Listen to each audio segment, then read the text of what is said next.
Got to let everyone know, huh? Yeah. We are live. G'day, guys. Welcome back. Sorry we had some technical issues on the back end for a little bit of change. This might be Umbra. Every time you come in, we have technical issues. Oh, wow. You there, Umbra? I'm still here, yep. Oh, man. All right, so where were we?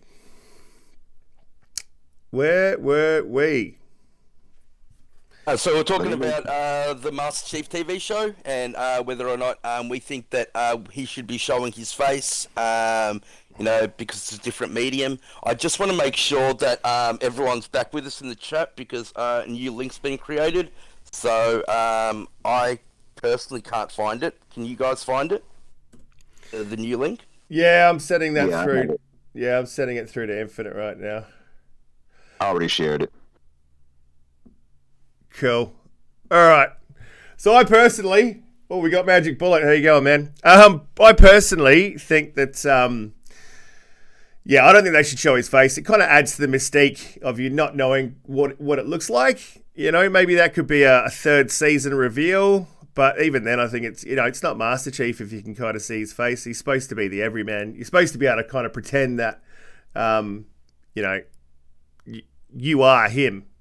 But I mean, that's a different medium, TV shows, isn't it? So I don't know. It's a tough one. That's a tough one for the producers to kind of figure out.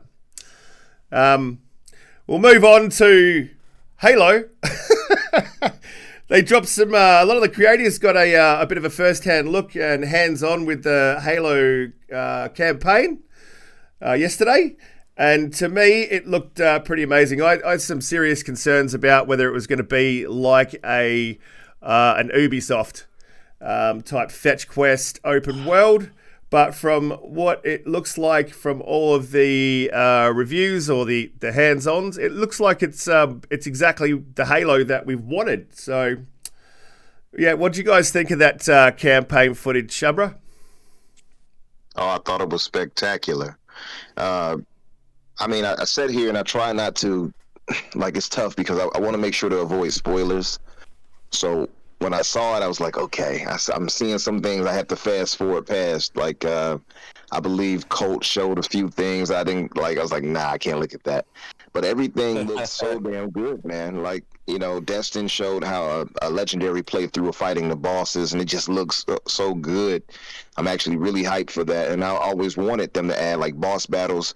The game looks far prettier than it did some months back, so that right there is also encouraging too. It clearly looks 10 times better than it did last year, so I'm happy for it. Like I said, I don't think anybody's going to be giving it any type of graphical awards or anything like that, right?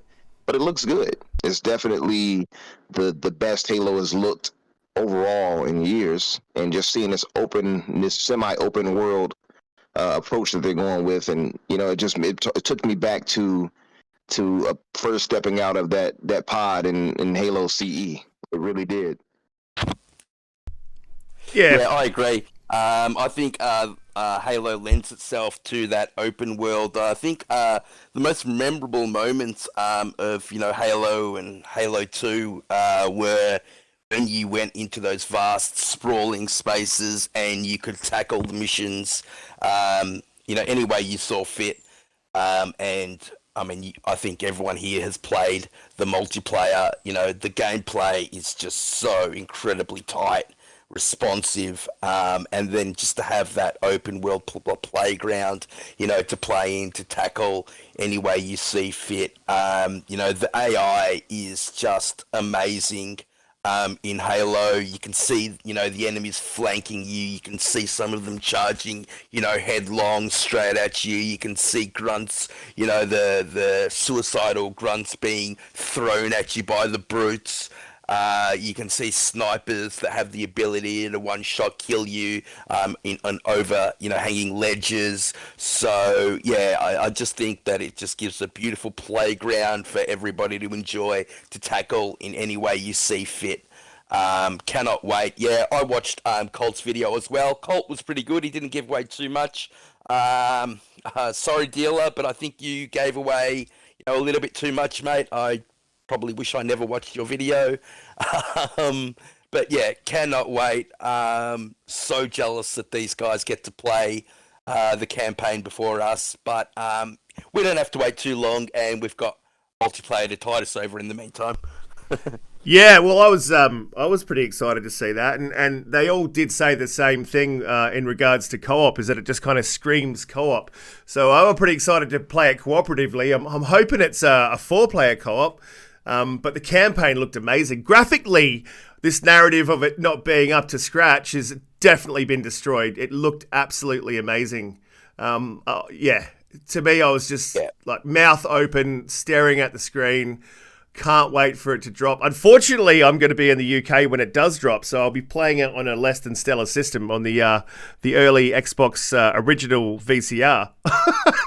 So, not even an Xbox One S. You got the VCR one. Yeah, yeah. I don't know how it's going to run on that. I would wait, mate. To be honest, I would wait. Especially now that you're used to your Series X.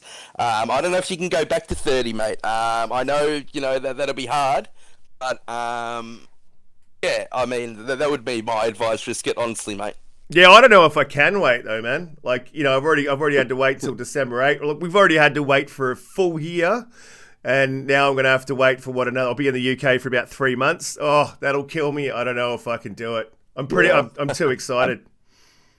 I just definitely want to say a huge thank you to everyone in the chat that came back.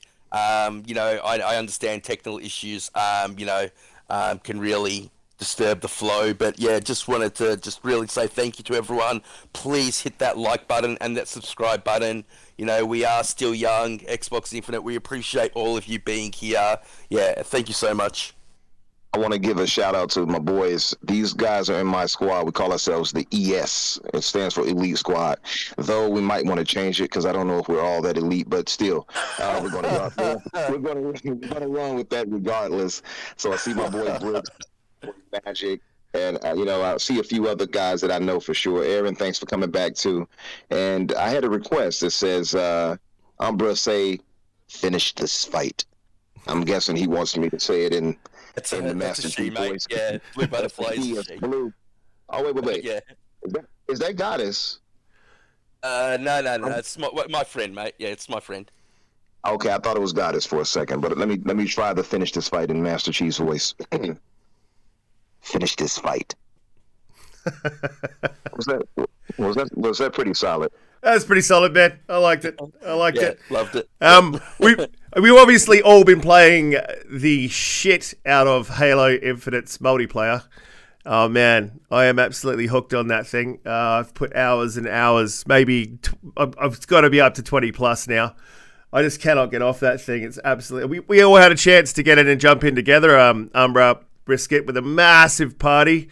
Wasn't great for the ears, but what a great game. What an excellent game. I just, absolutely stunned.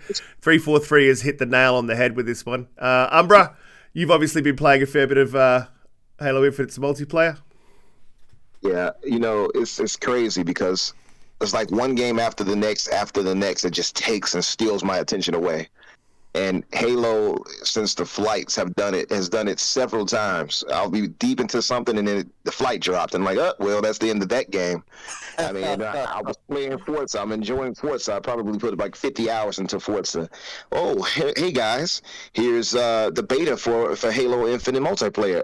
Well, that's the end of Forza. So I'm trying to balance it out, but when things like this pops up, it just makes it so hard to keep up with the backlog and everything else I'm trying to play. But I'm going to tell you, it's a good problem to have because this multiplayer is just so spectacular. And again, visually it improved because we were playing, I believe, on a 3-month-old build from when we were playing the flights.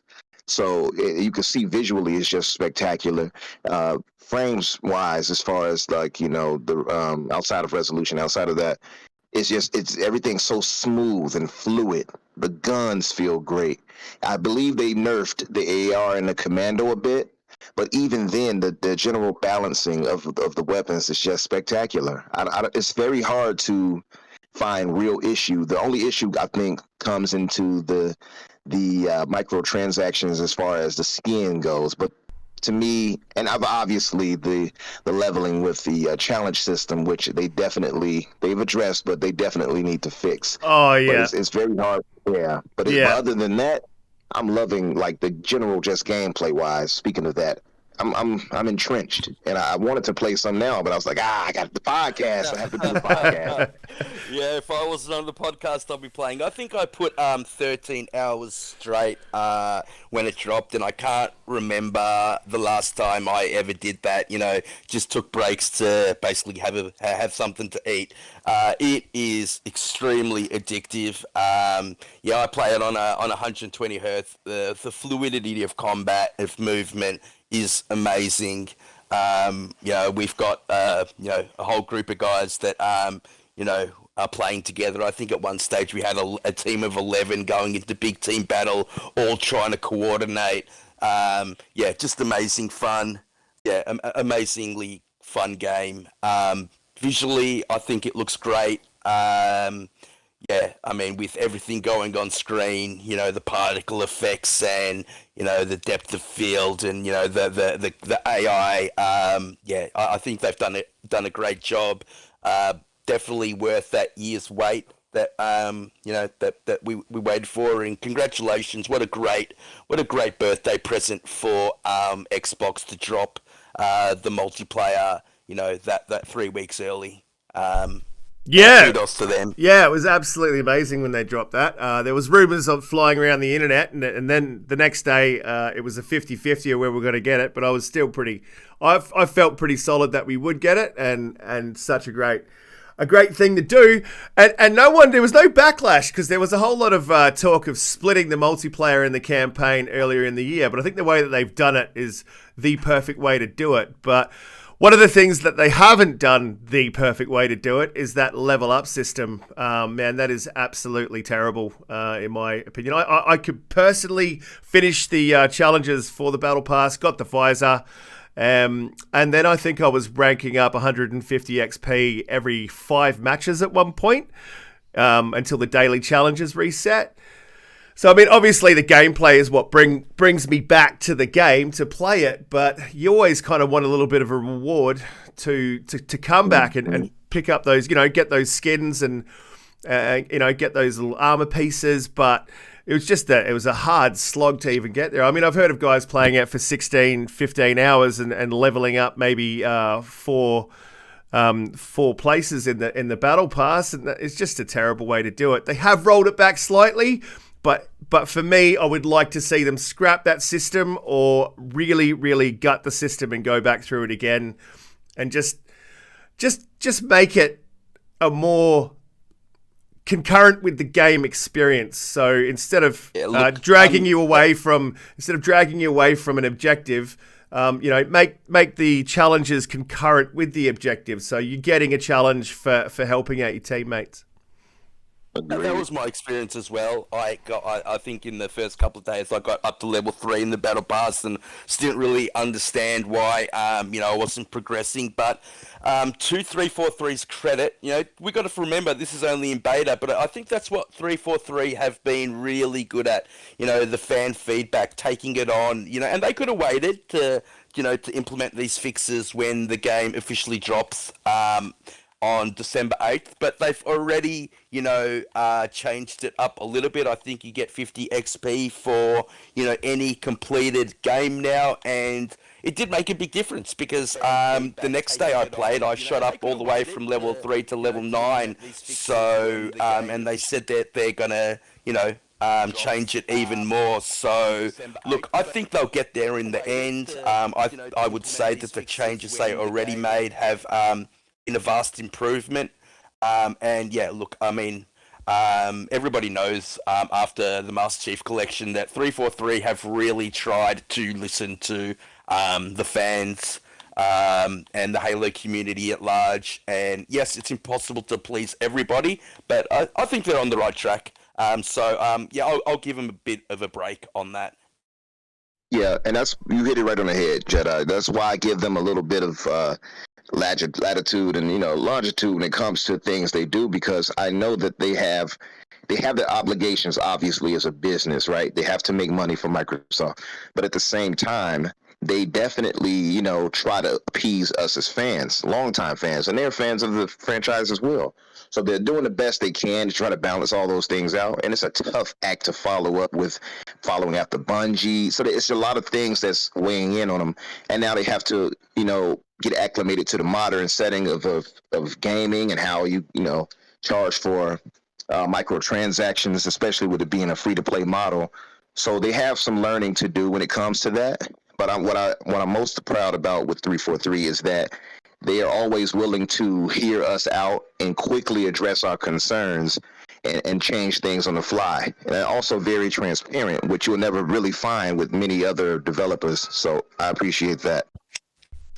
Yeah, I mean, I like to play a little bit of devil's advocate, but so Pete, do you think that they probably should have listened to the community initially when there was a lot of rumblings about how they were going to release that Battle Pass? Yeah, look, I think there's a lot that goes into it in the background that we don't quite know. It is a free-to-play game. They are a business, like Umbra said.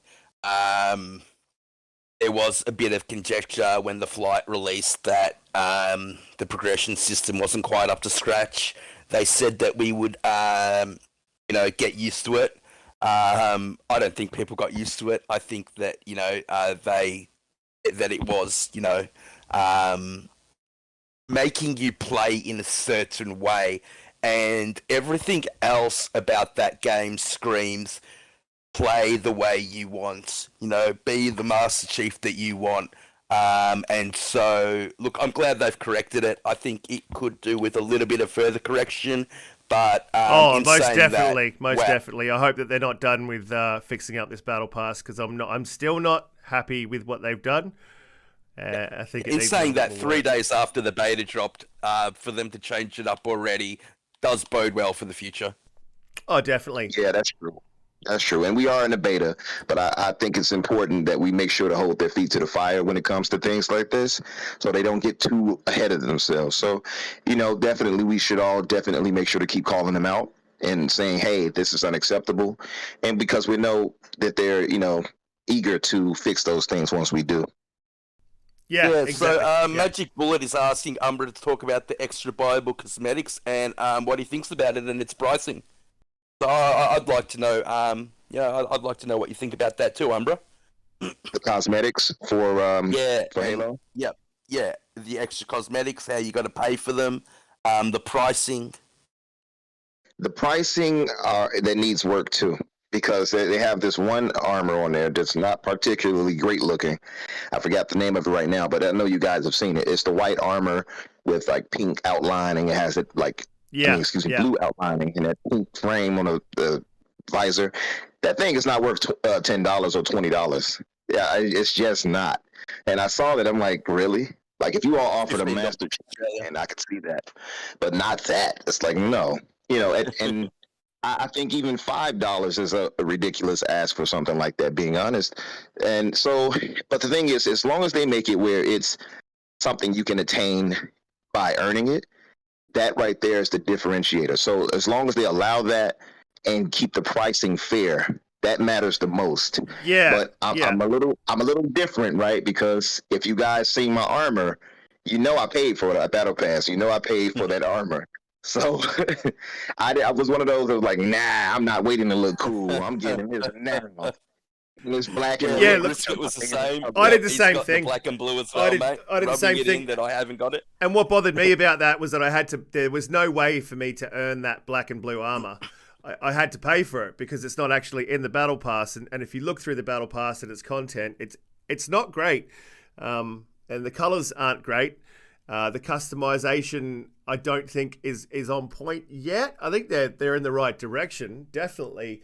But to have the best armor in the store and to not have the best armor in the Battle Pass that you've paid for anyway, I think that's a massive misstep as well. I love the game. Don't get me wrong. It sounds like I'm just beating up on this game, but this game is it's game of the year for me. Obviously, we can't put it in game of the year because it didn't make the cutoff. Well, But it's a multiplayer beta. We haven't seen the campaign, so I think that's a little bit premature. But I'm ready I to understand jump where you're out. coming from. I'm ready to jump out there prematurely, and it looks like a lot of the media is too. So I'm very hopeful. But like I agree with Riskit though. The battle pass. I mean, we have to keep in mind though, right? Like this is just the beginning. So right here is just the focus on reach. So you see the reach character armors and such like that. So as it goes along, and obviously the Yoroi. So we're going to have that. I think they said next week that'll start Battle Wave on the 22nd. So you all should be ready for that to make sure you can earn that. It's 50 levels to gain up to get it. So it's going to be a grind fast a bit. But I mean, the game is so good. It's like it's a reward in itself, right? But I do agree that right now, customization is limited, and you're right, Riskit. I had to step outside of that battle pass to buy that armor, and like a few of my buddies had to do the same. So I definitely get it. They need to add more. I think more armors Content. that like really draw us in. Exactly, more content, and I think we'll get there. We're just starting, so. I've always been of the mind that I don't particularly like buying cosmetic DLCs. I think I'm a little bit old-fashioned in that way. I haven't, bought an armor. I'm happy with my chief looking normal. I don't really care about that kind of stuff. In saying that, I understand there's a lot of people that do care about that. And I think that Magic Bullet makes a good point too, saying that you can only put the 9 pieces that you buy on the Mark 5 armor. You can't actually switch those cosmetics on different armor sets. So it sounds like you're getting a lot, but you can only use it for that one specific armor set, which I think is also a misstep. I think that you should be able to put it on any armor set that you want to. Yeah. So Absolutely. I think that's something else that they need to look at as well. Yeah, just the chopping and changing of the armor. That bothered me because I earned some stuff in the battle pass and I wanted to add it to my new suit of armor, and I just couldn't. If you've got that suit of armor, you've got that suit of armor, and that's what you're stuck with. So yeah, absolutely, I completely agree with Magic Bullet on that. Speaking of the customization, that's one thing I do want to point to that I was like, I don't know if I like that. Like I bought the black and red armor. I forgot the exact group that it's named after, but I bought that one, and I don't like that I can't change certain elements. This was complaint. Yeah, I don't want that mark on my chest as well. I want to be able to take that off, and you can't. Yeah, exactly. And even if you change like something on the gun, like the BR, it will change. It will take the skin off. So it's like, okay, why did you do that? I think that's where they need to correct. Allow us more customization when it comes to us buying these armors, because doing that just feels really limited.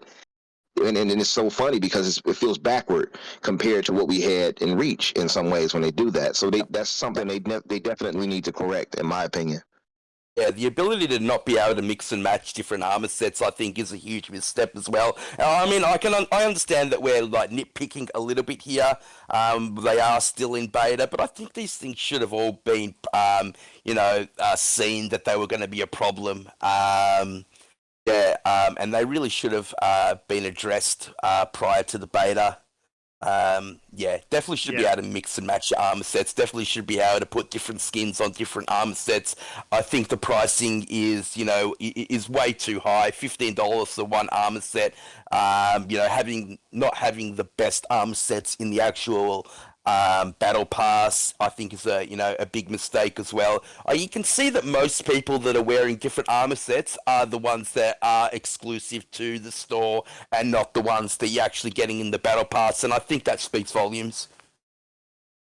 Yeah, absolutely. I mean, it's by no means a pay to win at all. It's just a pay to look good, and I think you made a good point, guys, with the sigil. You can't even change your sigil to what you want it to be. If you buy that armor, you get the sigil with the armor, and not even that can be changed. And that to me is that can't be a back end. We can't do this because it doesn't fit with this type of thing. Like, you should be able to change your sigil. I do see them in the future changing that. In my personal opinion, I think they will change that because there's been a little bit of a rumbling in the community. I mean, we're rumbling about it now, but it is in the end, it is a little bit nitpicky because the game is absolutely solid. I haven't seen a frame rate drop. They've buffed up those weapons that were a little bit weak in the flights. And they, I remember you mentioning the plasma pistol being really weak, and I have been getting killed by that thing a few times. So they definitely fixed that issue. yeah, well, it strips your armor. Like I didn't use that plasma rifle in the flight, and it did basically nothing. I think you had to land 6 shots on to strip armor, and now it's 3 shots to strip armor. That thing is absolutely solid. I'm loving that shock pistol. I can't remember the name of it. The Disruptor. Disruptor, yep. That pistol is it's dangerous. It's lethal. I love the Mangler. I love that Mangler. 3 headshots, they're done, mate. I like how Jedi says it. What is it? What's it called again, Jedi? The Mangler. The Mangla. You see the guys' Aussie accents come through. Hey man, I'm going to mangle you. No, yeah, you know. Speaking of which, what are you guys' favorite weapons that you've come across? Like even new additions or whatever. Like it doesn't have to be new, but what has been the guns that have been your go-to that you've loved so far? Disruptor, man. For me, you hit them with that Disruptor, and it does what it says it does. It disrupts their shields, and you also get the bullet damage out of it. So normally you get an energy weapon that'll strip shields, and you'll get your caliber weapons that'll kill them. And that Disruptor is the perfect mix of both, and you can just strip their shields, drop them with that, and if you run out of bullets, man, you can just switch straight to that assault rifle and drop them on the ground. It's great. I love it. Yeah. Look, I pretty much stick to the AR. I love that thing. I know it's the gun you start with, but okay. So aside from that, the BR is amazing, especially if you can nail some headshots with it. The Mangler has been I think is a new gun that they've added, which is just great. I like the shock rifle when I'm going up against vehicles. A couple of shots of the shock rifle will stun pretty much any vehicle. That's been great. But I think the hero so far, it's not a weapon, it's that grapple shot. Grappling a wasp out of the sky is something that will never get old. Love it. So much fun. It is so much fun. It feels like it's something that should have been there all along, right? It feels like second nature. That's how good it feels with using that grapple shot. It fits. Yeah. It's amazing. It fits so perfectly within the sandbox. But I would say I like the guys' thoughts. I'm still a big fan of the battle rifle. Every time I get it, I feel like, it's time. But like, what I love a lot? The heat wave. Now it seems like a lot of people don't really care for it, but I love the heat wave. You switch the direction of the shots to vertical on the heat wave. Yep, love it, mate. Yeah, love it. You can basically just hit every part of their body. Exactly. Or you can ricochet it. So you can hit them, even if they're running away, you can hit it off walls and bounce it off and hit them. It just feels great. It feels like something, again, that should have been there all along. It feels right. And it's another one, too, called the, what is that one? It's the red gun that shoots like... the Ravager. Yeah, the Ravager. The Cinder Shot. The Cinder Shot. The Cinder Shot. Pink. I'm terrible with the Cinder Shot, but whenever somebody else gets a Cinder Shot, they absolutely destroy me. So I must be doing something wrong. Yeah, you've got to bounce it. You've got to hit it just before them. On the little video that they have, the little snippet that 343 put out, it actually is meant to track vehicles. You can see in that one map where they shoot it at the car with the guy on the back with the flag, and it goes around the corner and destroys the whole vehicle. But I haven't found that working for me. But like I said, I must be doing that might be wrong. the grenade launcher, that one because the grenade launcher locks on. Yeah, I think that might be the grenade launcher, man. Yeah, the Cinder Shot does it too. The Cinder Shot is kind of a rocket launcher like tracker like that. It is. It definitely tracks. I've seen it, but I mean, I've used it on people just other Spartans just going against them 1v1. But it makes more sense to use it for like weapon vehicle personnel. Like it's definitely anti-vehicle weapon. I agree with that. Yeah. But in saying that, I like the Ravager too. I think the rate of fire could be a little bit more, and I think that the red flame that it leaves on the ground could do a little bit more damage. because I mean, you lose so much time when you charge it up. You're not able to shoot for quite a considerable amount of time. So you want that, Good point. you want the area of effect to be a little bit more devastating. But I do like that gun too. In a one-on-one battle with an AR, yeah, I don't think I'd use it. But in certain situations, I think it can work really well. Like putting it down on a total control point. So everyone's getting damage if they want to try and get that point. I don't think And there's a if we're gun. talking about, There's no gun. I'm sorry, go ahead. There's not a gun in this game that I don't like. There's definitely some that I prefer, but I think all of the new weapons added and the returning weapons are they have absolutely nailed all of that sort of gameplay, those gameplay elements. Yeah. I literally can't think of a gun that I hate. I love the skewer. The skewer, how it takes out vehicles. Oh my god, it never fails to make me laugh. Never. I actually got an achievement for that the other day. The skewer I have not done really well with. I don't know what it is. Too. That yeah, and, I'm terrible with it too, mate. Yeah, that and the sniper rifle. I don't know. Sniper just doesn't feel right to me right now. I think that still needs tuning or something, but maybe it's just me. But that and I agree, mate. Yeah, those two just don't like. I see people hit people with the skewer. They got me with it a few times. I'm like, how? Exactly. I can't do it. That's how I feel too. Yeah, that's exactly how I feel too. Oh, But get good, guys. I think it works Get best good. to use it on a vehicle. Do you use it on a vehicle? I love it, man. Mate. I love hitting a headshot with a skewer and just watching them flip, man. That is just the funniest thing. Yeah. You know what? Bill would have been nice if they'd have done like a nice effect. If they'd have done like had you actually get pinned to the wall or something like that. If you were close to it and you pinned somebody, that would have been dope. Oh yeah, definitely, man. So it's so good. I think I posted something on Twitter where I absolutely nailed it with the skewer. You don't always hit every shot. Like, it's probably better for BTB because you can really line people up. But man, I love that gun. There's not one that I hate. Not a single one. Yeah. Yeah, it looks like I agree 343 with is that. really focused on. So whenever you're in, whether it be a vehicle or if you're just on the ground, there's something that can, that can take you down. There's something that will, if they've, got in an area, there's some weapon that you're meant for that specific situation. They've really thought long and hard on bringing these new weapons into the game. I mean, how long is, everyone I think can admit that the weapons they brought into Halo 4 weren't that good. The suppressor, No, they sucked. the light shot. They sucked. But this time they really have just done a magnificent job, and I think everything fits the Halo universe great. Yeah, absolutely, man.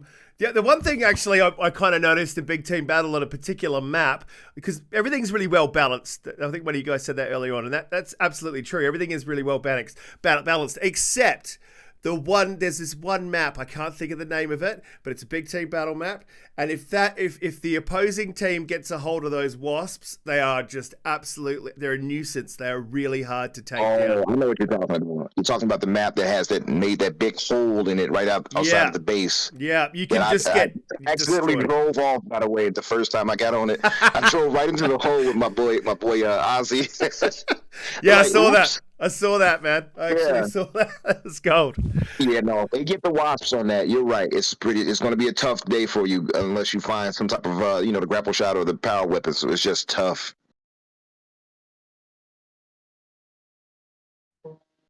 Yeah, man. Yeah. Yeah. Look, yeah, I agree, mate. Yeah, I agree. Absolutely, man. But I still loved it. I think that's the only time I got so frustrated with the game that it made me a little bit angry. But I think even playing it and getting killed or having a bad round, it's still fun. It's still such a fun game. I want to say something that might be, a little bit spicy, I suppose, but there's not enough maps. Now, I know there's a little bit of conjecture in the community on whether or not the beta has all the maps. I think 343 have suggested that it might be. But where are the where are the maps inside? Where are the maps that are, in, there's only one biome plus the sand one with one map with the sand biome. I just don't think there's enough. Do you think this is going to be the full launch of maps that we're going to be getting, Umbra, or do you think on December 8th there's going to be more?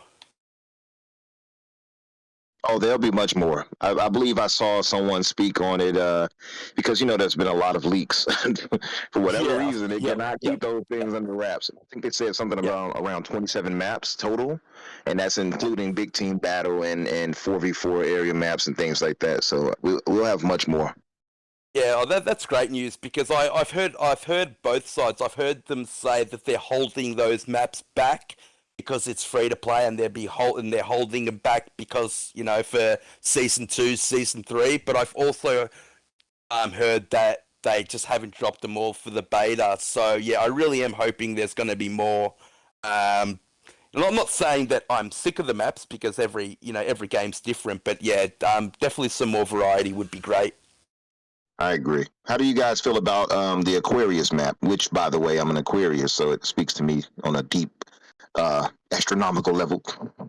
Sorry, mate, I don't actually know which one the Aquarius map is. Which one's that? I don't know them by name. The Aquarius map is the one with the greens, like the plants and such like that inside the glass to the right and to the sides. Yes, I've played a lot of CTF on that map. Yeah, look, I love it. I think it's great. I think you can go right, you can go left, you can go up, you can go down, you can go straight down the center. I think if you've got a really good team, especially in something like Capture the Flag, you can really strategize a lot.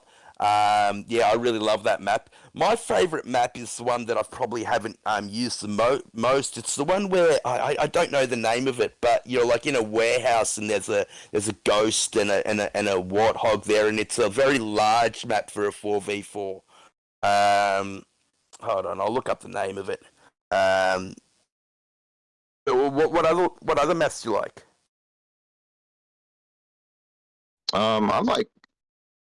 I like a few. I like all of them actually. I'm not indifferent to any of them. I like them all. I'm excited about all of them. That's the one thing that really impressed me the most is how great every map really feels. Like it really gives a different feel. The only map that seems like it probably, I don't know, it's kind of hard to place it because it feels like it's a big team battle map, but then it doesn't, is Behemoth. Behemoth feels a little odd. Like it's towing that line between 4v4 versus a big team battle map for me. And it feels like it should have been a big team battle map. I don't know, but it just feels good to play on all of them. I have no issues with any so far right now that I can really think of. Yeah. Riskit, what about you, my man? Riskit's just popped out for a little bit, so what about Launch Site? I think Launch Site is a great map. I actually didn't get a chance to play on that one yet, so I can't even give thoughts on that. They haven't placed me on it yet. I'm going to try that once I get a chance, maybe later tonight. But I've seen it in action. It looks fun. It reminds me of, I cannot remember the map, I believe from Halo 3, Reach, where we fought around what was the name of that ship? One of the UNSC ships that takes off into space. I can't. The long something. I know what you're talking about. Yep. Yeah, it reminds me of that map in a good way, from what I've seen. Also, somebody do a crazy repulsor launch where they knocked the plasma back and it flew over a hole and landed on someone else and blew them up. That was just spectacular. Yeah, I can understand that you haven't played Launch Site. I think that for some reason they haven't been that map hasn't been played much, which is really infuriating because I think it's a great map. It's a bigger map than most for 4v4. And yeah, I really, really like that map. I think it's a great map. There's so many different routes you can take. There's I like how they've set that map up with I'm back, by the way. I'm just doing a bit of technical juggling in the background. I like how they set that map up with their CTF. They haven't made it capture the flag at either end. It's round based. I think that was a really clever move, and that just kind of shows what they've done with map design. Their map design department, whoever's handling that, they absolutely just nailed it to the wall, man. I don't think there's a map that I hate. And I'm not a big fan of tight maps. I generally don't get into the super tight maps, but even streets, it's a 3-lane map, and that's one of my big bugbears that I've had with COD for years and years, is that they don't do anything else but 3 lanes. But the amount of flanking routes and the verticality of it, like it's a solid tight map. Like it just feels fun to play. There's lots of little ways you can go to get around, get the flanking position on people. It's unfortunate that they always have that. What's that map where it says ball? What's the name of that mode?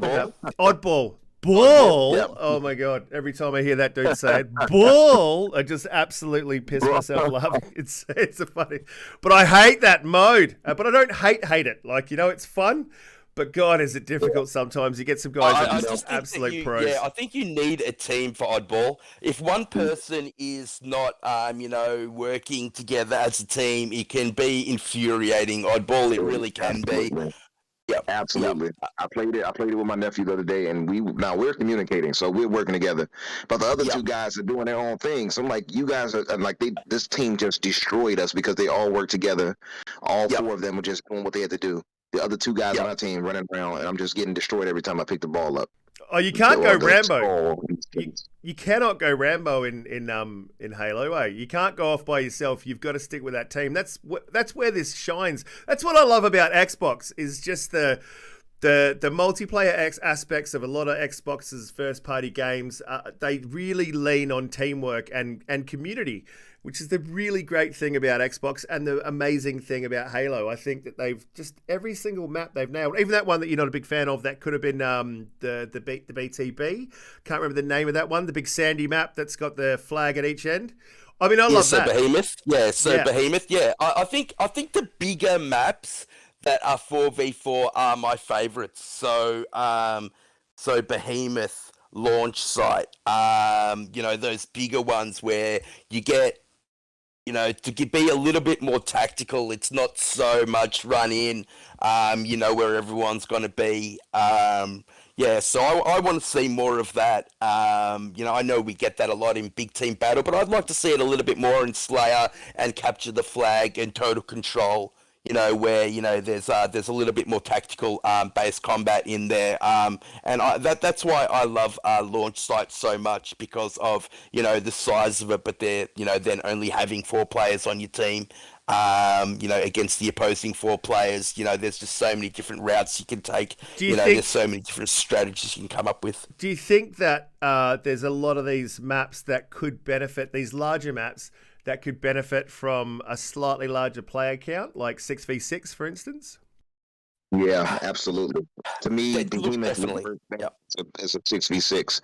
Behemoth, I could see. Well, Deadlock is also the newer one, guys, where it has that the banished armor, like anti-aircraft thing firing in the middle. Deadlock's has only been played in Big Team Battle. I don't think there's a. It is. I think only 8v8. So, but it is. That one is made for that. I was just naming it out there.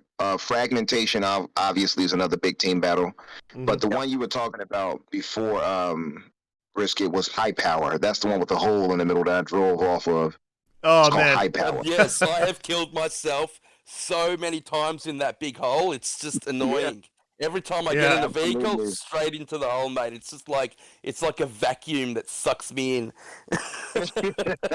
Someone throws a grenade. As far as ones that could be a 6v6, it would definitely be Behemoth. That one feels like it's made for that to me. Yeah, I mean, I love how they've got a Banshee in that. They've got a Warthog with the rockets on the back, man. It's a fun map. I think 6v6 would benefit from 6v6.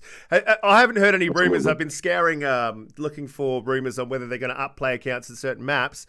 Do you think that'll happen? I'm hoping it'll happen. Yeah, well, Umbra was just talking about this. He said that there's definitely going to be more maps, I think. What was the number that you said, Umbra? 27? 27.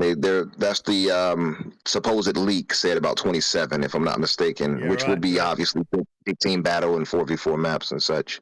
Yeah, there's more modes. We've got 10 maps at the moment, so that's almost tripling the map count. I mean, good. Wow, exactly. Good. I'd love that. That would be amazing. Exactly. The one thing that they have to, like, they got the maps, like that was one of the complaints before for past games 4 and 5 because they launched with so few maps. It feels like, right? I believe Especially 5. 4. There was Was nothing it in 4? 4. 4 was the worst. Okay, yeah, Yeah. 4 was the worst. It's been a while, but I remember one like felt kind of more bare bones, and they Yep. want to avoid that because we know it's a live service game, but you never want it to feel bare bones. And so I know that they're approaching it better right now. So if they launch with 27 maps, that is a great way to launch. And Yeah, I think absolutely. that was one of the big talking points, that because this is going to be a live service game and a free-to-play game, were they going to hold back the amount of maps that they were going to release? Were they going to, release it very bare bones and then expand on it later? I think that would be a massive mistake. Yeah, They've done absolutely. so well to bring the old community back. And I've spoke to people in playing that have left after Halo 3, after Halo Reach, and this has brought them back. Yeah. They need to keep up that momentum. The more maps, the better. The more choice, the better. If anyone 343 is listening to our tiny little podcast, keep keep that up same the great work, energy, but keep that momentum going. Keep that energy. Yeah, look, we could talk about this all day, and look, I'll say something as well. It's bringing in brand new players, which can be a bad thing when you're playing big team battle, and you can just see the what were you calling them? Battlefield fodder, mate. What are you talking about? You call them put up my kill death ratio any day, mate. That's awesome. We call them blueberries. Blueberries in Battlefield, because you get a whole bunch of blueberries in, and you're like, oh, here come the kills. My son's never played Halo, and he downloaded it and he loves it. He's loving it. So, that's a bit of a testament, and he's 20, so that's a testament to bringing in that new generation. And he's apparently told all of his friends about it, and he's got 4 friends that have jumped on Halo, and they're loving it. So it seems like we're going to have the player count, and hopefully we're going to get the content. Now we've got to move on, because I know we could talk about Halo all day. I can play it all day. I have been playing it all day. That's why you haven't gotten any videos from me, because I'm just buried in Halo. Now the GTA debacle. Wow, I think I've got it up there, and it's just. It is absolutely terrible that they would do what they've done in regards to their community, and then to release a basically remastered mobile game from all reports is just, it's a weird thing to get through the gate. For one, I can't see how that got through the gate. They sat around the round table and saying, well, this would be a great idea. Let's remaster the mobile game. And then to just basically send out cease and desist actions to people who love the game, the modding community, and who have just improved the games over time. To pull all those back from the store and to release this is just, it makes me concerned for what they're going to do with GTA 6. Yeah, it's a rip-off. If you bought those 3 games and you felt ripped off, you're completely justified. Completely justified. I haven't played it. I refuse, because I'm not giving them any of my money, and even if it's on Game Pass, I'm not giving them any of my player count. Did you get a chance to have a look at this one, Pete? Or I know we've been buried in Halo hard out. Yeah, I did. I did download San Andreas because it's on Game Pass. I haven't played it because I've been stuck playing Halo.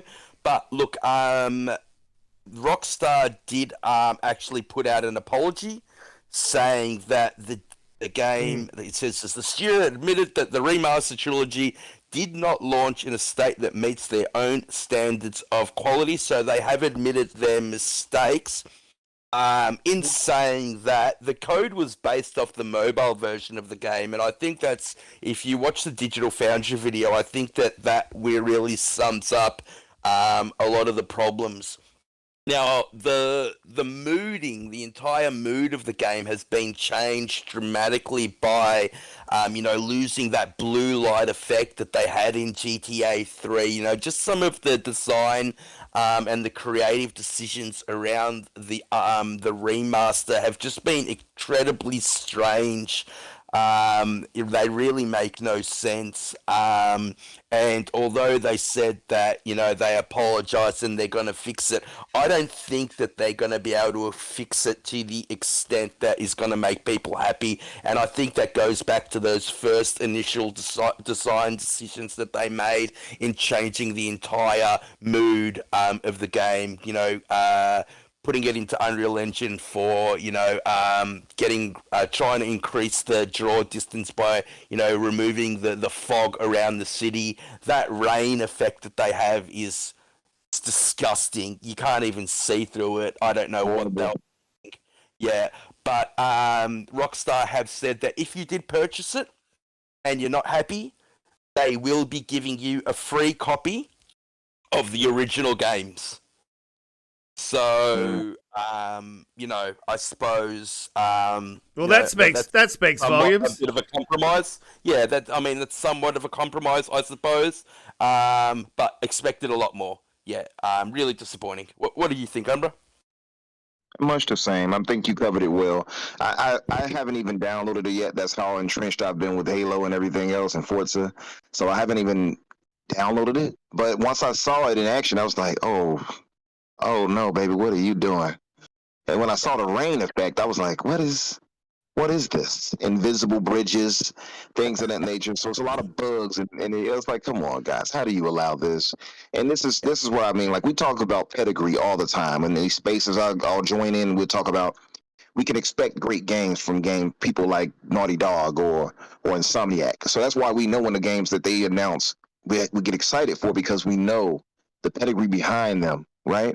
The same goes for Bethesda. So we know Starfield is going to be a Game of the Year contender next year, more than likely, very likely. Or even if it's not, it's going to be a great game. Pedigree matters. Rockstar is one of the biggest, developers in the game. Their pedigree is almost untouched. Red Dead Redemption 2, along with The Witcher 3, was my game of the generation last year. How do you allow? The problem is they didn't actually do this remaster. Exactly. They handed it off to someone else. Yeah, that's part of my point. So how do you allow that as one of the major preeminent developers in the game to allow a mobile studio to port these games over like this, and you had no real oversight to make sure that the quality control was right? It's just it's ridiculous. And Grand Theft Auto is their premier title. You don't allow that you look back at the, your original, I want to say trilogy, because they're not like they're all connected in that way, but you know what I mean? The first three games as far as moving to 3D. The games that made that studio, they made that studio. Yeah. Yeah, and I believe they're like a mobile-based type of studio, right? If I'm not mistaken, I believe that's what it was. Yeah, that's exactly right. Yeah. So it's like, how do you allow for the mobile version of the game? And what's weird is in some cases the models and such look worse now than they did before. I just don't understand that. How can that happen? It's just ridiculous. How does it get out the door? How does that get out the door? Like, I think as a CEO or it's a money making. It's a money grab. It's a cash grab, mate. Oh, it's disgraceful. It's disgraceful. Yeah, and it does a cash grab. On pedigree, it makes me concerned on what they'll launch GTA 6 like. Because GTA 5 didn't release in the state that it's in now. It was in a good state. It wasn't in a great state, but it was in a good state. But it wasn't heavily monetized. And now I think that studio has starting to really lean towards, and a lot of the industry, and it's a really sad thing of heavily monetizing games to just squeeze every last dollar out of the consumer. And that's not what we want as gamers, and we won't respond well to that. I don't want to speak for the entire community, but I feel like that's a general consensus that we don't respond well to being squeezed for cash. We don't want to be squeezed for cash. I don't think that there's any worry about GTA 6. I mean, that will be actually made by Rockstar. I mean, look at the last game they released, Red Dead Redemption. That game is amazing. That game is amazing. So I don't think there's any problems.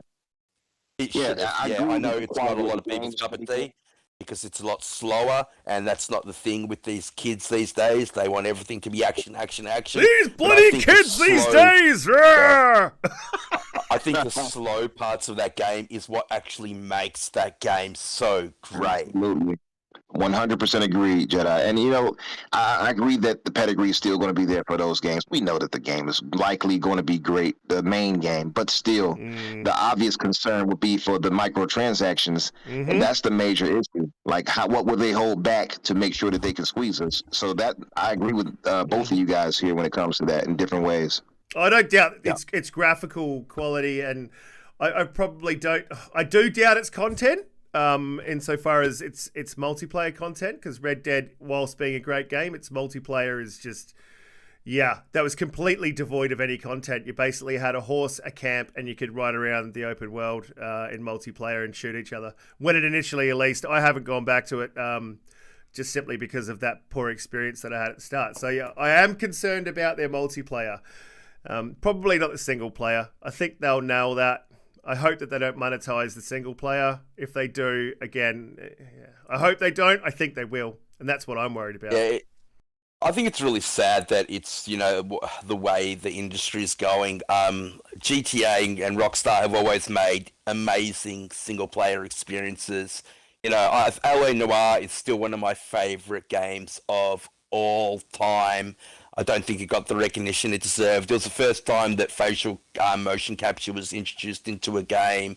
Just an amazingly adult game, amazing story. You know, GTA, you know, Red Dead. But since, you know, GTA Online is released, they just gone into a corner. They haven't even bothered because the amount of money that they're making. And yes, I understand that they are still releasing, you know, content for that game, you know, periodically.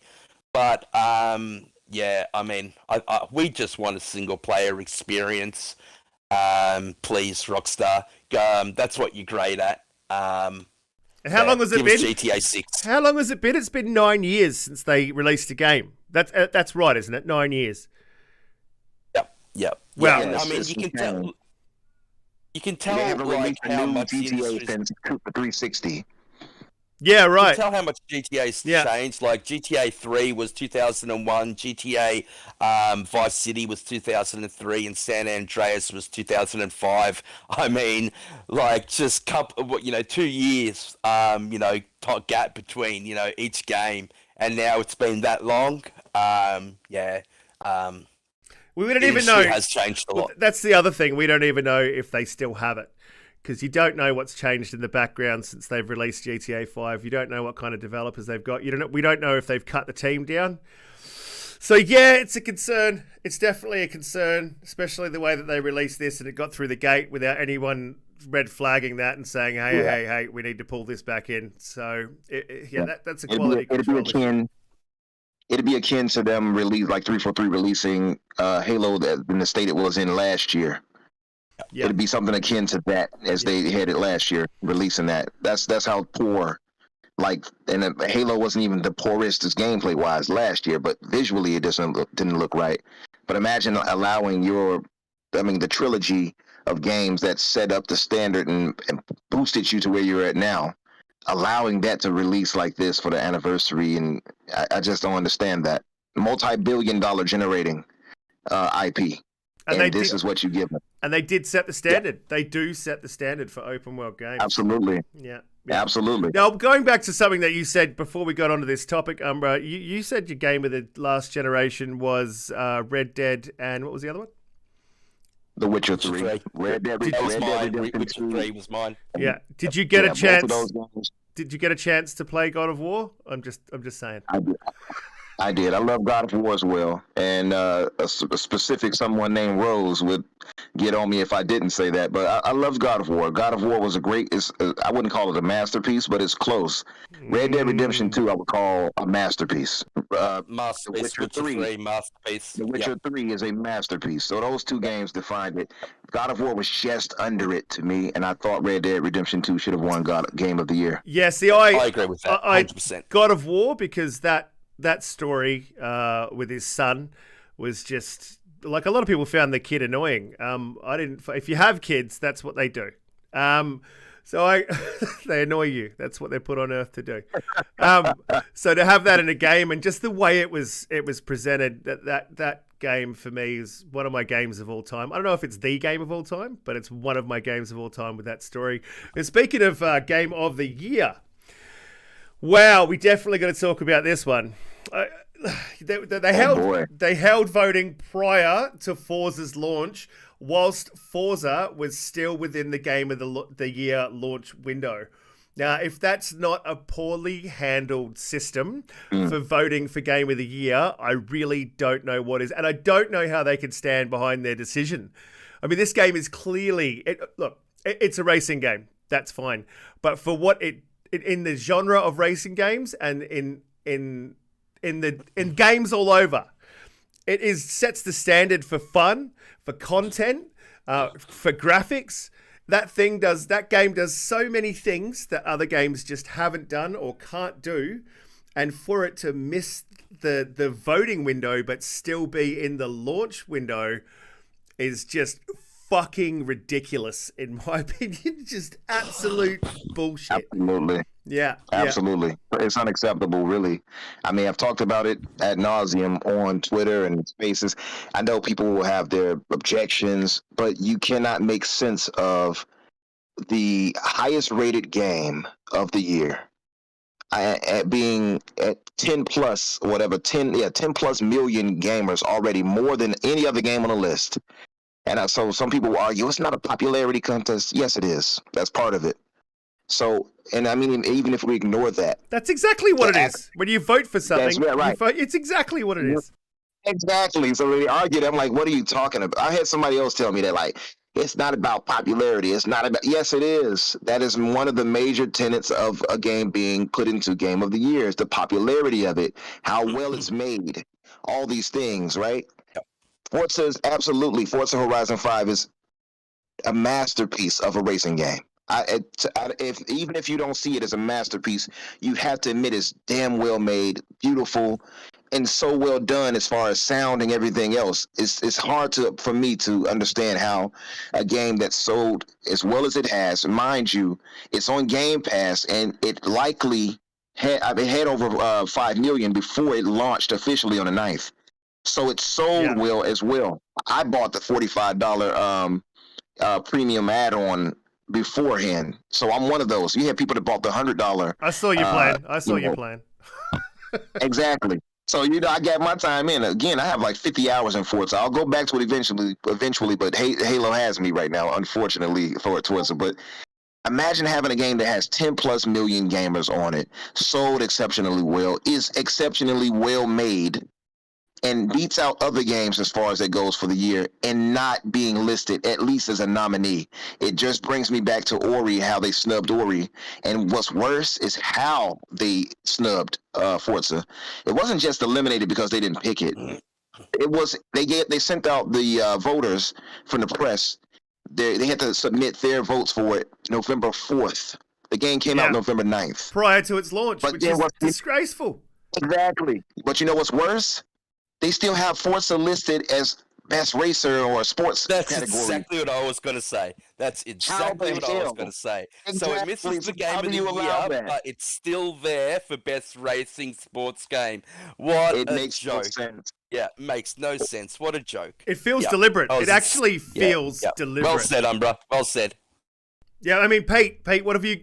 I mean, to me, it just feels like it was deliberate because they knew it would win. They didn't want it to win, so they concocted all this bullshit to make sure it didn't get in there. I mean, maybe I'm being a little bit conspiracy theorist, but Pete, what do you think?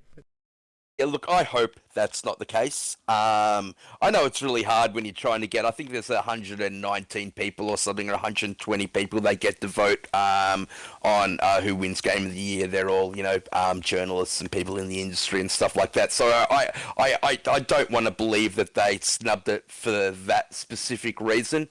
But in saying that, how can this game not be in Game of the Year? I am not a racing fan, and I think I've put in, 50 to 100 hours into Forza. It is just so much fun. And the optimization on the Series S, Series X, Series S, Xbox One, all the way through, the different PCs, it just runs flawlessly on all of them. It's not just a racing game. It's so much more than that. Extremely disappointed that that Playground games aren't getting the recognition they deserve.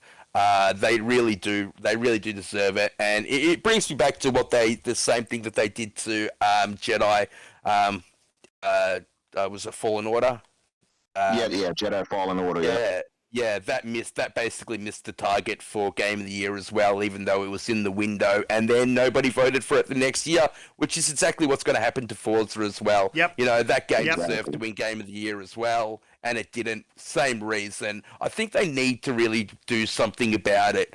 In this day and age where you can just, they could have redone the votes and got everybody else to, send through their votes over the internet. I mean, you don't need to be there face to face. It's just shoot an email through for goodness sakes. Exactly. They Exactly. really need to work on that. And to even expand, sorry, Go ahead, Rist, I'm sorry. To even expand on that, they released, because I voted for Game of the Year, and that was released prior, because you have your gamers vote of the year. And I voted prior to playing Forza, so they've released those votes prior to playing Forza, and that was done over the internet. That was unnecessary, and again, it seems deliberate. Yeah, it does, and I think it's political BS, but I feel like it was just their way to snub it without officially snubbing it, right? Like, we know that's what it ultimately led to. But another thing, as far as what Jedi was speaking on, as far as rehandling, I guess, or reconfiguring how they go about putting these votes in. Well, how is a Game of the Year vote given up before the end of the year? Like right now, we have Halo releasing December 8th.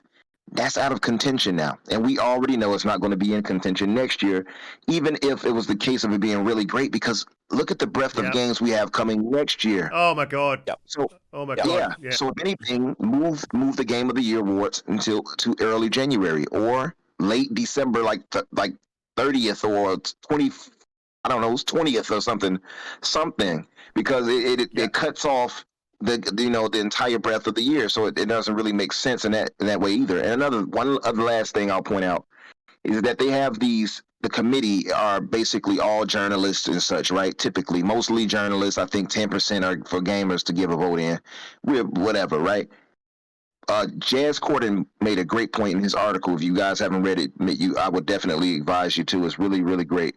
He pointed out that the way they have the committee set up is typically, I think, 90% journalists, if not 70, if not 80 or something like that. I have to look into it again. But he said it should be more balanced, where they actually have the peers giving Game of the Year votes. So other developers. Yeah. And that, to me, makes the most sense. And I would say even more so than us as gamers. Have the devs also give their thoughts. I can appreciate that being more fair, because they know what they're talking about. Absolutely. They know what to look for. They could judge that technical sides of the game. That is an absolutely awesome point. An awesome point. Yeah. Yeah, peer review is probably the highest honor you can get in any industry. To be voted very highly and seen highly by your peers would mean a lot more than being voted by these journalists. That's, quite frankly, I don't know how many journalists we actually listen to these days. I think we get most of our gaming news from sources we trust, on YouTube, a lot more than we trust these journalists. I think Jess is an exception to that, because he truly is a gamer, and I really value his opinion. But I want to say one more thing. The more that this keeps happening to the Gamer of the Years, and the more, times that, Forza misses out and Jedi Fallen Order misses out, the more that these Game of the Years basically become irrelevant. And they keep doing it to their detriment. They really do. Yeah, absolutely. That is another fantastic point. The more and more this happens, the less and less I give, and I'm sorry you're an Australian podcast, the less and less I give a fuck about the Game of the Year awards. If they keep snubbing games that definitely at least deserve to be contenders to be in that class, then what does that award even mean? If you're not up against the best, it's like removing one of the best out of the Olympic swim team and just saying everyone else race. We won't put the best in there because we know they're going to win, so we'll just chuck in everyone else and we'll see who comes out on top. That to me is just insanity. Yeah, absolutely. And then they can't. So another terrible argument I hear is, well, it's just a racing game. Or well, it's the fifth Forza Horizon, ignoring, of course, that Ratchet and Clank is on their list, and it's the 17th. Yeah. And I'm not joking. It's the 17th Ratchet and Clank. 17th. Yep. I didn't even know they made 17. I hear a lot of people whine about Halo, Forza, and Gears, but that's the 17th Ratchet and Clank, and yet it's on Game of the Year list. And I'm not saying that to discourage it. I'm just simply pointing out that argument is stupid and it's dead in the water. But on top of that, if we go off that, and another argument would be, well, it's just a racing game. The award is called Game of the Year. Why are we gatekeeping what can and cannot be voted in as Game of the Year if it's a game? Does that make sense to anyone? No. I agree 100%, Umbra. Yep. I really do, and it's not just a racing game. It's a masterpiece. No, and I don't play races, and I definitely do not put in. I don't know how many hours I've put in, but it's a lot. I think I've ranked myself up to nearly 160 now, and I don't. Yeah, so we've talked about this quite a lot. What do you think is Game of the Year out of the contenders? And do you think anything else missed out, Riskit? So I'll go through the list of games that is actually up for contention, even though we disagree. So there's Resident Evil Village, It Takes Two, Psychonauts 2, Metroid Dread, Deathloop, and Ratchet and Clank Rift Apart. Now, out of those, which one would you pick? And do you think anything else aside from Forza deserves to be there? I don't think anything else aside from Forza deserves to win. Be there, of course. You've got to have something to come up against. Now, when I give my pick, it's obviously from a point of view that hasn't played It Takes Two, but I know that is a great game from everything I've heard. I haven't played Metroid Dread, and I haven't played Deathloop. I'll wait for that to come to Game Pass. I mean, I've got a PlayStation 5, but why would I pay $60 when it's free on Game Pass in a year? So in my personal view, and I don't think Deathloop, from everything I've seen about it, I don't think Deathloop's gonna take that spot. As much as I'd love for the developers to win that spot, I just don't think that they will. I think that for me, Resident Evil Village, that game was just unbelievably amazing. It wasn't too short, wasn't too long. Its set pieces were amazing. The only criticism I had of that game in its entirety was that maybe the end set pieces in the factory should have been closer to the start and the start set pieces closer to the end, just because of the sheer raw beauty of that game. It was that mansion was just stunning. Every little detail, you could get up close to the teacups and you could see the fine china etchings on the side. That game was just, and the atmosphere, the sound, the story, even though it's obviously a typical Resident Evil story that doesn't really link up or make any sense, but it was still a great story for a Resident Evil story. Yeah, the Resident Evil Village has definitely got my pick. What about you, Umbra? What about you, Umbra? Speaking of cups, I mean, we can also point to a particular Madam Lady Demistru. Let me stop. But they were some big cups. That had nothing to do with my pick. It had nothing to do with my pick. Right there. Yeah, I wonder if that is swayed you in any way. But that's why Riskit gave it Game of the Year. All right, he was ready to risk it for that biscuit. But no, I think all of the games that here, like I would say, the games that are listed, I wouldn't say like any is undeserving, right? The only one I would point to would be, I would say probably Deathloop and Ratchet and Clank, because I don't think, from what I've seen of Deathloop, I haven't played it, and like you, Riskit, I'm going to wait until next year when it's on Game Pass. Why would I pay for that if I know it'll be there? And I think that definitely deserves to be there. I played that game. I paid the $30 for it. I loved it. The game's amazing. Definitely deserves to be there.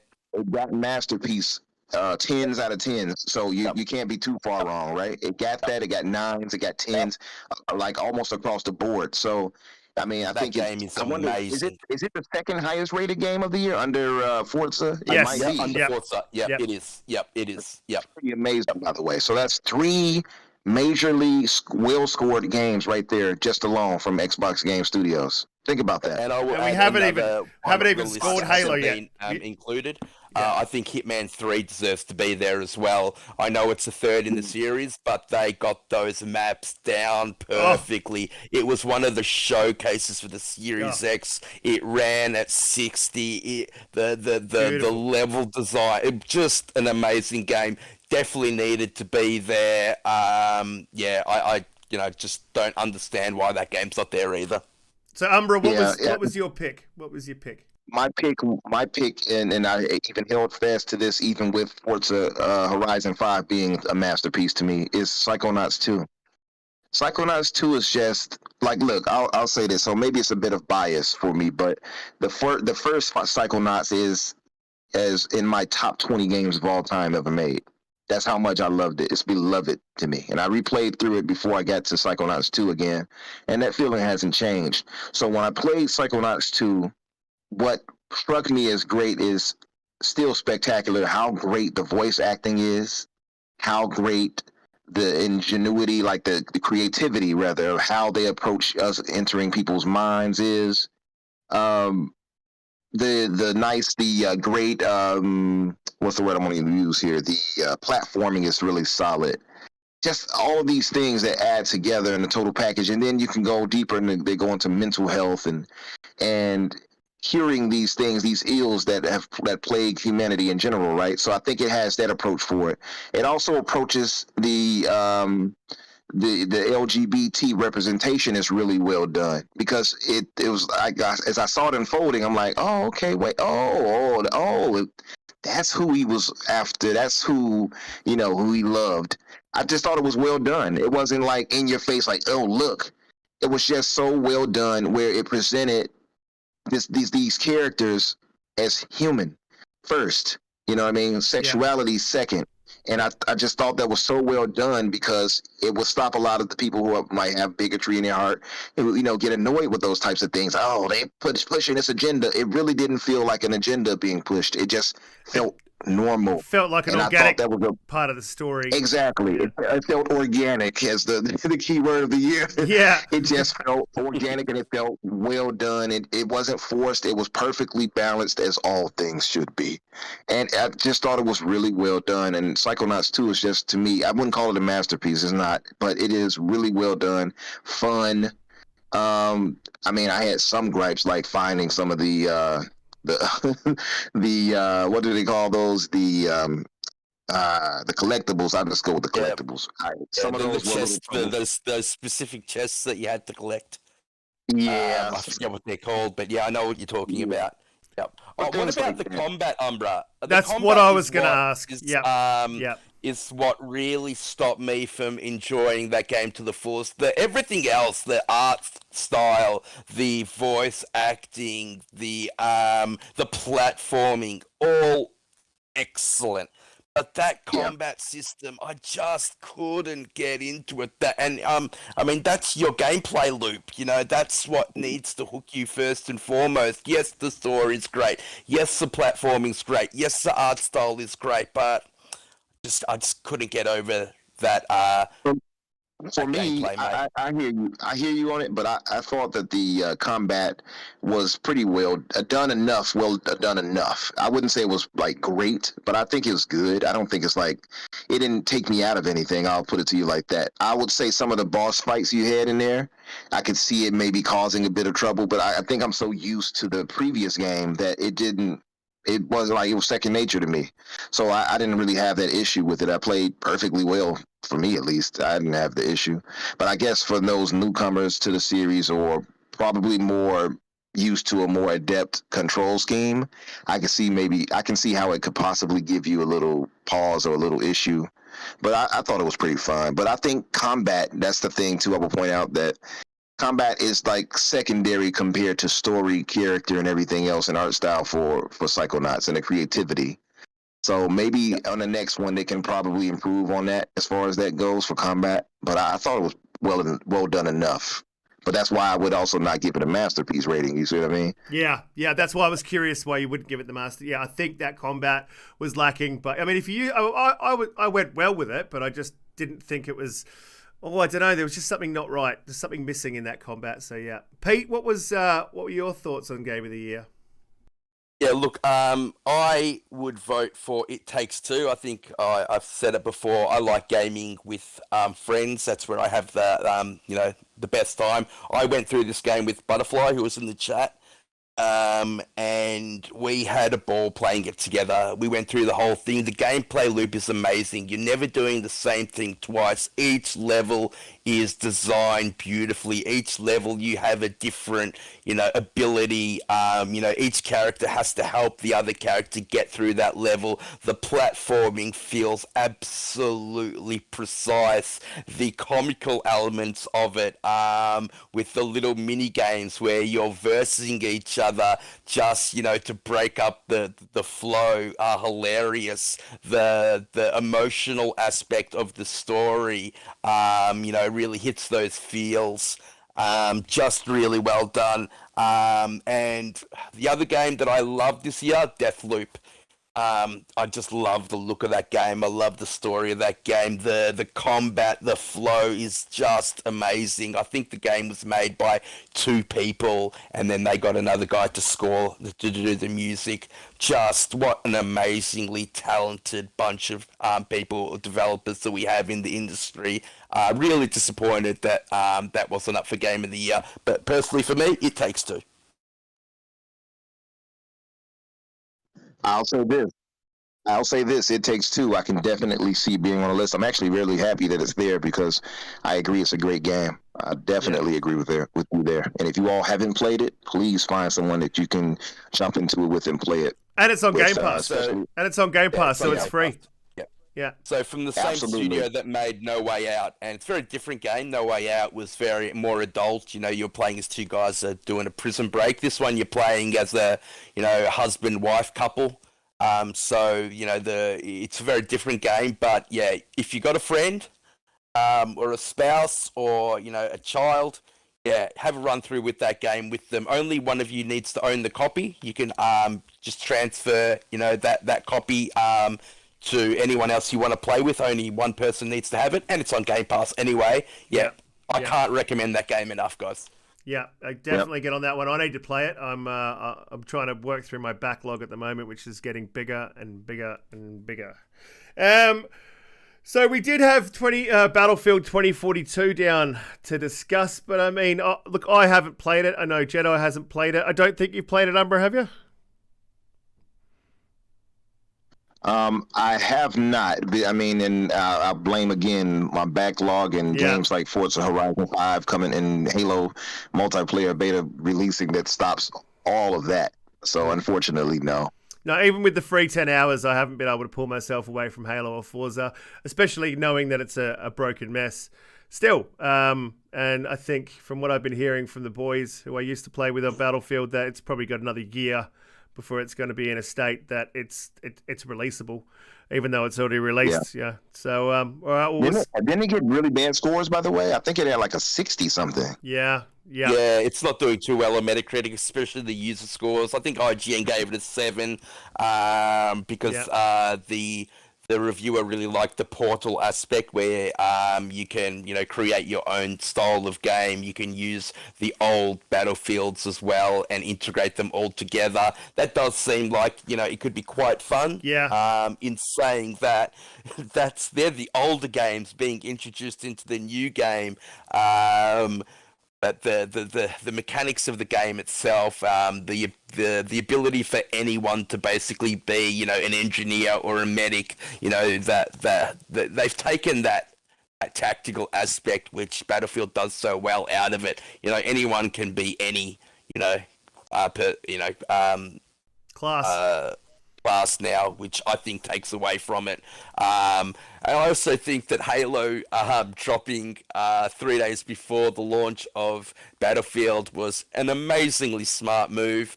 I know I have a 10-hour free trial of Battlefield 2042, but I haven't played it because I've been stuck on Halo. And going, I think that's so smart because these guys share, a community that will want to play both. It's going to be very hard for me to move away from Halo to play Battlefield now. Very smart move on 343's part. Yeah, I think so as well. You know what's crazy about that, by the way? Like, we were in spaces talking about this, just gamers talking, and my argument was, like my boy Bricks, we were both like, nah, they're not going to release Halo like that, not the multiplayer this early, blah, blah, blah. And part of my argument was that they have a marketing deal with Battlefield. Yeah. Yes. So they undercut their partner by releasing the Halo multiplayer. That's pretty crazy to me. Xbox aren't joking around this generation, are they? They're not playing nice anymore. Yeah, I noticed that too. And you know what? I love it. Take no prisoners. Yeah. Let's show everybody. Look, I always take the gloves off and show everyone how big you are, mate. I've been saying, and you can probably find it somewhere on Twitter or maybe in one of the comment sections of a YouTube channel. I've been saying probably since mid this year that I think they will drop something for Halo in November. So I was just absolutely stoked. And when I saw that on Twitter, I was like, yeah. But that was the one thing, man. That was the one thing that was like, maybe they won't because they're partnering with Battlefield, but. Man, exactly. I'm glad they did. But I mean, it just goes to show you that, like Pete said, they're not playing around this generation. They want their studios to be the premier studios, and they're doing a great job of that so far. Yep, absolutely agree. Speaking of Game Pass and studios and third-party developers and partnerships, Outriders is dropping a DLC, which is a super surprise considering that they said they would not be doing any more DLC for the game, that once it was released, that would be it, and that's what you would have. And they've recently released a DLC, so I just wanted to put that on everyone's radar. Apparently it's got 4 new expeditions. It's got a new way to reskin your guns, so if you like a particular gun, you can take it into the next into the DLC and you can reskin it, make it look however you want. I think they call it transmogging. I had a lot of fun with this game because I played it with my son, and me and him went through the entire campaign together, and we had an absolute ball with it. And I thought that we were done with this game, but it doesn't look like we are. I think I'll be downloading that today and getting ready to play it while I'm in the UK. Pete. Actually, you know what, Pete? I already kind of know that you don't mind. Let me go to Umbra. Umbra, have you played Outriders, and what did you think of it? And will you be playing this DLC? I have Outriders. It was gifted to me. I was actually in a chat of Fun Speculation in his group, and I got it. I actually won that through that before it was, even though it's on Game Pass, but I actually won the game. I have not had a chance to play it. Just because of the sheer breadth of games I've had that stopped me from playing it. It's unfortunate, but I do want to get to it. I actually will eventually very soon. I'm going to play with my nephew through it. And I know it's not that long anyway, so it won't take too long to get through it. So I'm going to play it, and this DLC actually has me interested. So I'll be playing it probably early next year. Roger that. Pete, I know that you have played it. What were your thoughts on it? And are you excited for this DLC? I'm pretty excited.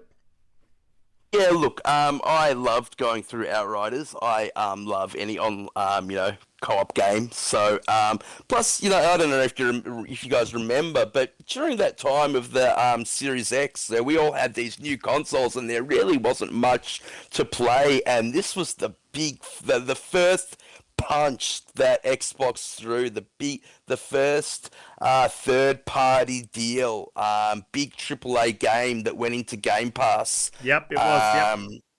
And so, that alone, got everybody talking. So, I got caught up in all that. Yes, it was buggy at the start.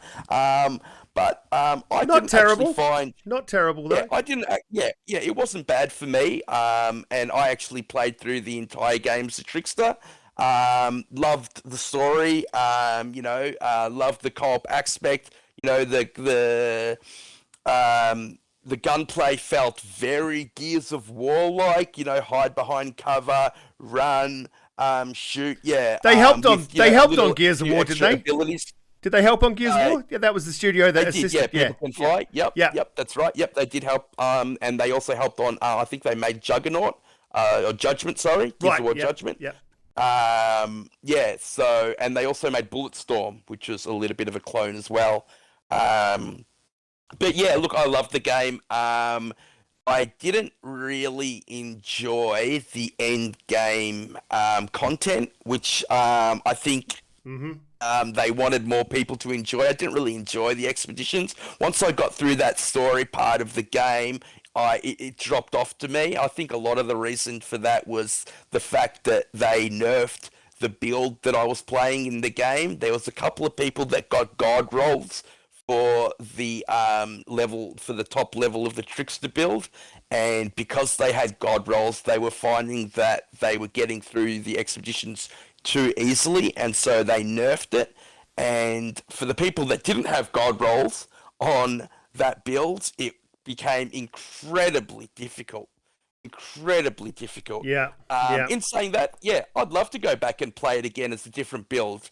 Maybe I'll go the Pyromancer this time, the Devastator. You know, there's 4 different classes that you can choose to play that game. The story is great fun. And it's on Game Pass. Give it a go, guys. You know, you've got nothing really to, to lose. If you like Gears of War, if you like that system of, cover-based shooting, yeah, you'll have a great time. I mean, it's not the strongest story, but it does have one, and it's not terrible. I'd put it in a B movie class, and the gameplay was fun enough to keep me moving through. Everything kind of working together. That game is fun to play. So yeah, I mean, especially if you co-op, I definitely get a co-op with someone. It's an absolute ball, and me and Pete both love co-op. Now look, I know that we covered this last week, but I really have to come back to this game. Probably a little bit because I got to play it and not many other people did. And because my opinion changed of it from the last time that we talked about Elden Ring. If you can see it on the screen here, it is playing now. And last week I was a little bit unsure of how I felt about Elden Ring. I wasn't, and I'm still not super psyched about its co-op. The way it handles co-op is a little bit not janky. It's just a little bit too soulsy, and I think they had an opportunity to go on a different route and to really ramp up the co-op and make it that fun experience where you can run through the entire world together. Because at the moment you can only co-op certain sections of the game, and once you're done with that section, you have to leave co-op, maybe enter another part of the map, and then restart co-op again. And you do have a limited amount of what were they called, Pete? The seeds that call in your friends, the little scrolls. The fingers. Yeah, the fingers. That's right. Yeah. And look, this game is an absolute banger. Honestly, it's one of the funnest games I've played this year. Co-oping through with Pete, who is a Souls fan and knows what he's doing, while I have got no idea what's going on half the time. It is absolutely an amazing game. If you get the chance to pick this game up, pick it up, spend the time with it, find someone you can co-op with and go through it together, because it's absolute fire, this game. Pete, did you have anything that you wanted to say on Elden Ring? No, look, I just really like to hear that, because I think that's what they got from Software is going for. I think they know that they're going to get the Dark Souls fans back. You know, they haven't deviated too far away from, that Dark Souls mechanics, but they have made the gameplay loop a little bit easier. By killing mobs of enemies, you can now refill your flasks. Yes, the bosses are going to be as tough as always, but you can bring 3 friends in, to help you take on that boss. So, if you ever, get into a bit of trouble, you just go into the looking for group, say that you need help with the boss, and there'll be someone there to help you. That's what's so great about that Soulsborne community. There's always someone willing to, help you through. It's really great to hear that someone that hasn't really enjoyed the Souls in the past, getting into it, because I think that's what From Software was after. They want to go more mainstream, and I'll definitely be there day one. I loved that network test. Cannot wait. I think it's February 28th. Can't come soon enough for me. Yeah, I loathed. The word that I would use is I loathed the Dark Souls series. I hated it. It was too hard for me. Maybe I'm just a noob, but this game has definitely got me turned around. Are you a Souls fan, Umbra? I am a Souls fan. I'm a fan. I'm not the biggest, but I do appreciate them. I still, it's crazy. I hate to say it, and because every time we bring a game up, it's like, oh, I haven't done it yet. I still have to play through Sekiro. I bought that and still haven't played through it, but I am a Souls fan. I'm looking at the gameplay. I've been watching it actually during this whole talk, and it looks exceptionally fun. So I'm actually really hyped for this.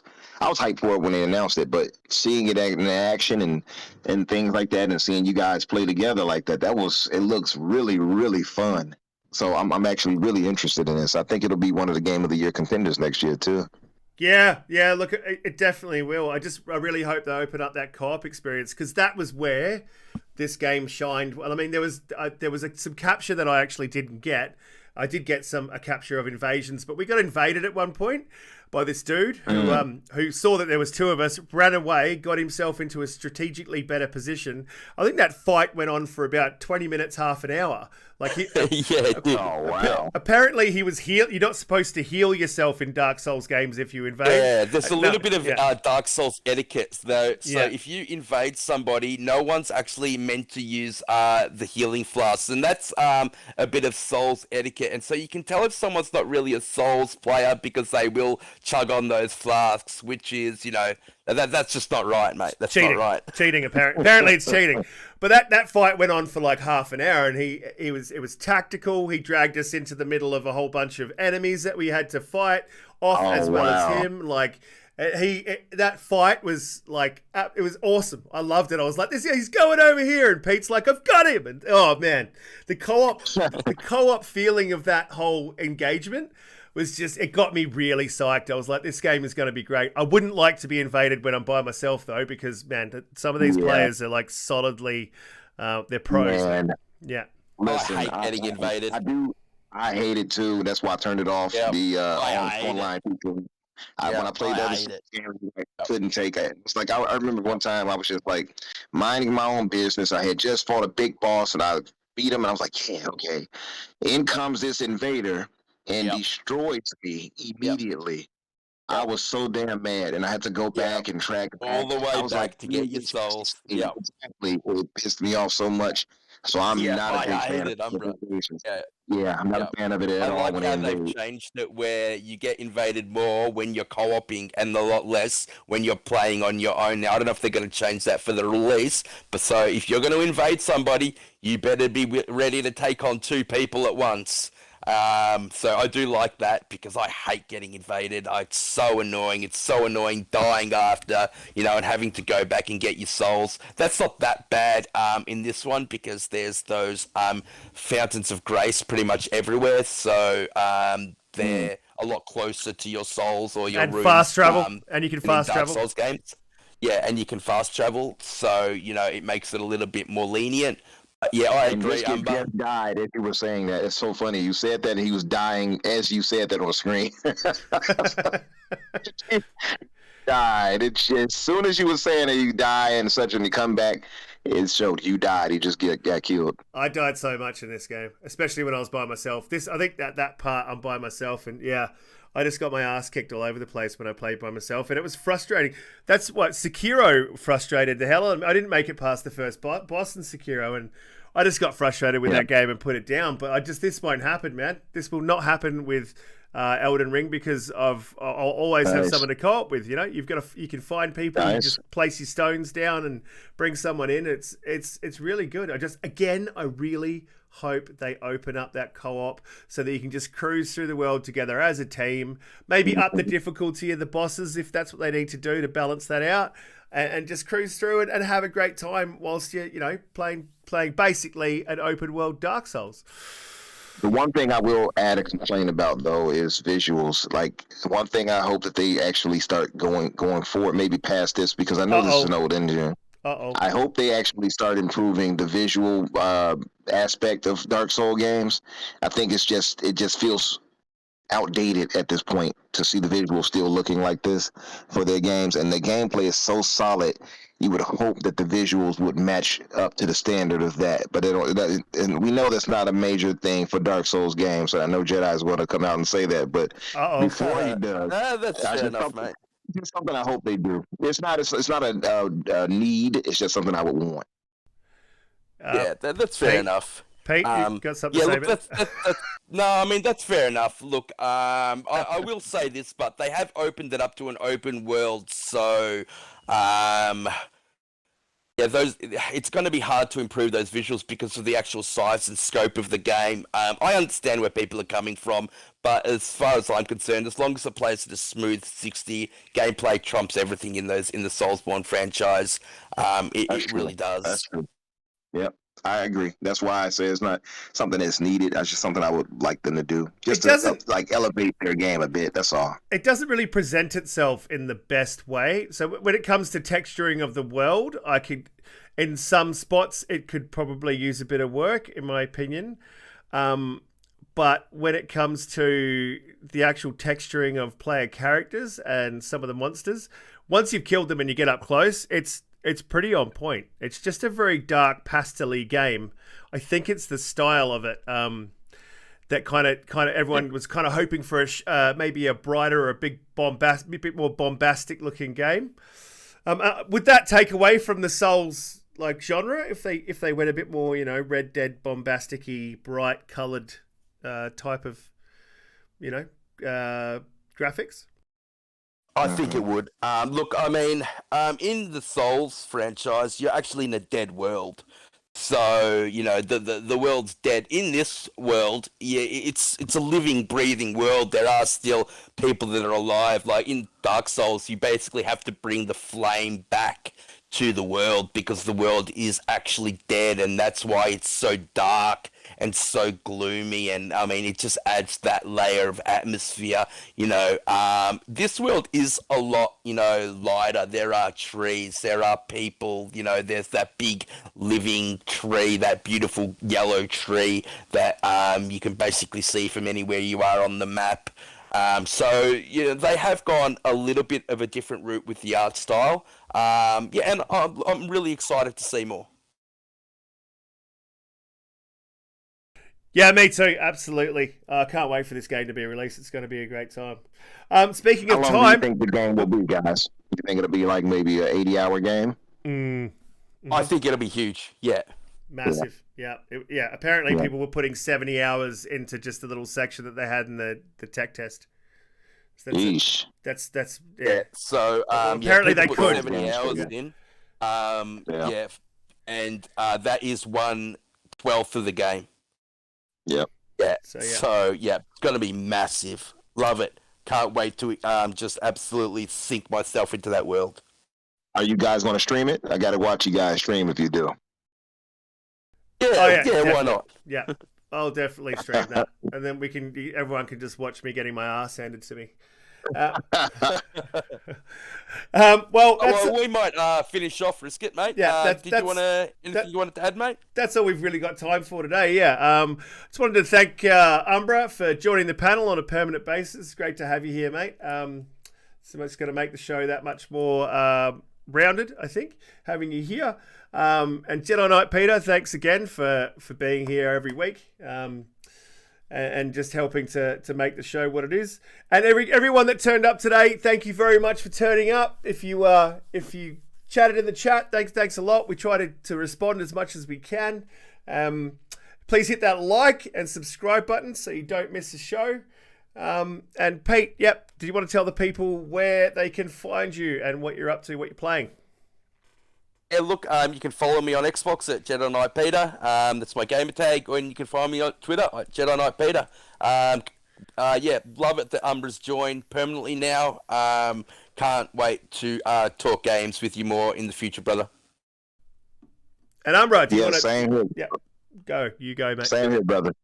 And much like, and look, I haven't shared this because I typically don't share my gamer credentials, as we talked about on Twitter.